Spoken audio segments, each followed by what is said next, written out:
Ada banyak cara untuk mengetahui karakter asli seseorang. Kalau seperti kata Abraham Lincoln, beri dia kekuasaan. Dan, ada betulnya juga sih pernyataan Om Lincoln ini. Kita perhatikan saja beberapa orang yang telah berkuasa. Tidak sedikit di antaranya yang justru menampakkan karakter berbanding terbalik dengan saat ia jadi orang biasa dulu. Contoh saja yang paling nyata adalah Anas Urbaningrum, si mantan Ketua Umum Partai Demokrat. Sebelumnya, ia adalah idealis sejati, aktivis besar, pernah menjabat sebagai Ketua Umum PBHMI. Setiap ada kebijakan pemerintah yang salah pasti dikritiknya. Dan tidak jarang ia turun ke jalan untuk menyampaikan aspirasi. Tapi ketika dia berkuasa, terpilih jadi orang nomor 1 di Partai Demokrat dan menjadi anggota DPR RI.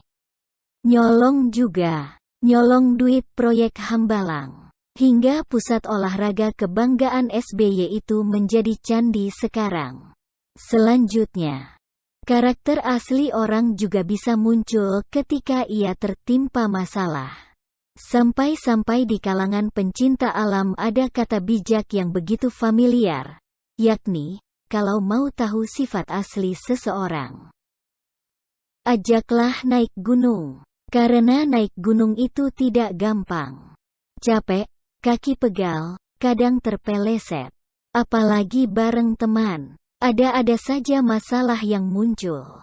Di tengah jalan tiba-tiba hujan deras.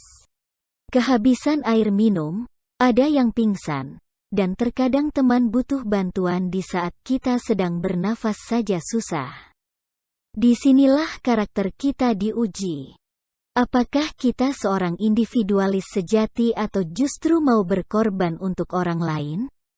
Nah, begitupun dengan kader Partai Demokrat kubu AHY.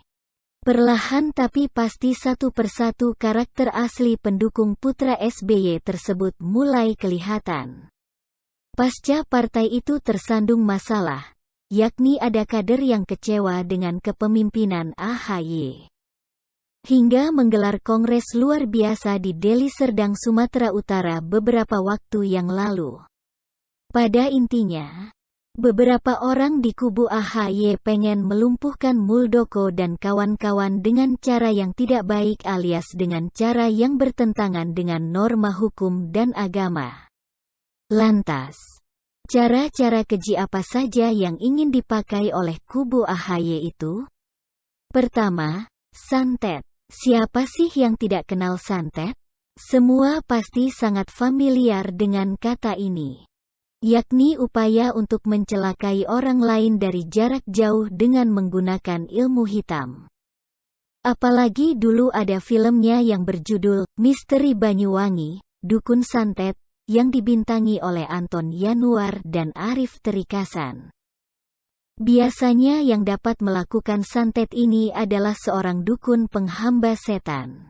Sedangkan yang kena, lazimnya keluar paku dan jarum dari tubuhnya secara tiba-tiba. Nah, ilmu santet inilah yang rencananya mau digunakan oleh Ketua DPD Partai Demokrat Banten, Iti Oktavia Jayabaya untuk mencederai Muldoko. Saya Iti Oktavia Jayabaya, Ketua DPD Partai Demokrat Provinsi Banten beserta Ketua DPC dan seluruh anggota DPRD di mana saya diberikan amanah dan pemilik suara yang sah sebagai Ketua DPD. Kami menolak KLB ilegal dan Banten tidak gentar. Kami tetap setia dengan ketum kami yang ganteng, Bapak AHY. Kalaupun perintah lain kami harus turun berdemo, kami siap. Santet Banten akan dikirim untuk KSP Muldoko, ujar Iti beberapa waktu yang lalu, tanggal 7 Maret. Kedepannya, kalau terjadi apa-apa dengan Pak Muldoko, si Iti ini yang patut dicurigai. Karena ancaman hendak menyantet itu keluar dari mulutnya sendiri. Dan kalau seandainya malah dia yang kena santet atau santet berbalik ke dukun pengirim, Berarti ilmu kepala staf kepresidenan jauh lebih sakti daripada dukun Banten yang menyatetnya. Selanjutnya, ada lagi pendukung AHY yang menunjukkan sikap barbarnya, yakni Ketua Partai Demokrat Sulawesi Selatan, Nimatullah RB. Ia baru saja menyebarkan ancaman yang mengerikan, yaitu menabuh genderang perang dengan mengatakan, budaya asli Sulawesi Selatan tidak suka adu mulut namun langsung baku tikam.